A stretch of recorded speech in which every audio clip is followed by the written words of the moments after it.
ఆడుకోగలిగితే you will get priority.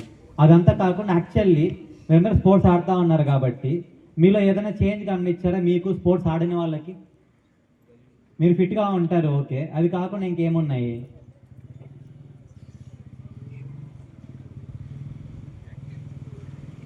Active అని చెప్పారు ఎవరు అక్కడ, ఓకే, అదంతా ఓకే. కానీ అది కాకుండా ఏమవుతా ఉంది? స్పోర్ట్స్ ఆడే వాళ్ళు కాన్ఫిడెంట్గా ఉంటారా? స్పోర్ట్స్ ఆడకుండా సైలెంట్గా కూర్చునే వాళ్ళు, తప్పించుకోవాలని ట్రై చేసేవాళ్ళు స్పోర్ట్స్ పీరియడ్లో, వాళ్ళు కాన్ఫిడెంట్గా ఉంటారా? సో నేను కూడా రెసిడెన్షియల్ స్కూల్లో చదివాను, కానీ ఎప్పుడు స్పోర్ట్స్ ఆడలేదు because of various reasons. I still feel guilty about it. నేను ఎప్పుడు కాన్ఫిడెంట్గా ఉండేవాడిని కాదు. మాకు మార్నింగ్ ఈవినింగ్ స్పోర్ట్స్ పీరియడ్ ఉండేది. ఎప్పుడెప్పుడు తప్పించుకుందామా, ఎట్లా దాన్ని కంప్లీట్ చేసేద్దామా అన్నట్లు ఉండేవాడినే తప్ప ఎప్పుడు యాక్టివ్గా ఇన్వాల్వ్ అవ్వలేదు ఏ స్పోర్ట్స్లో. సో నాకు ఆ కాన్ఫిడెన్స్ ఎప్పుడూ లేదు. స్పోర్ట్స్ మెన్కి ఉండే కాన్ఫిడెన్స్ కాకుండా ఇంకేం వస్తుంది? స్పోర్ట్స్ ఎప్పుడు ఒక టీంలా ఆడతారు కదా మీరు.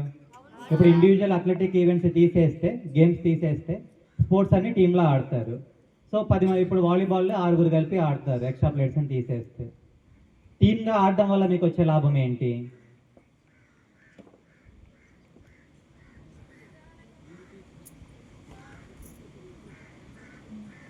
వేరే వాళ్ళ తప్పులు కూడా మీ తప్పులే టీమ్గా ఆడినప్పుడు, అంతే కదా.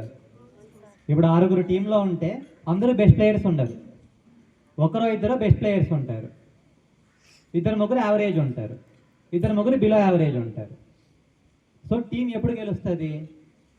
మంచిగా ఆడే ప్లేయర్స్ మిగతా ప్లేయర్స్ యొక్క నెగటివ్స్ని, ఫాల్స్ని కవర్ చేస్తా ముందుకు తీసుకెళ్ళగలిగినప్పుడు టీం గెలుస్తుంది, అంతేనా? So life is also like that. ఇప్పుడు మీకు అందరికీ మ్యాథ్స్ అంటే ఇష్టం ఉండొచ్చు, కొందరికి మ్యాథ్స్ బాగా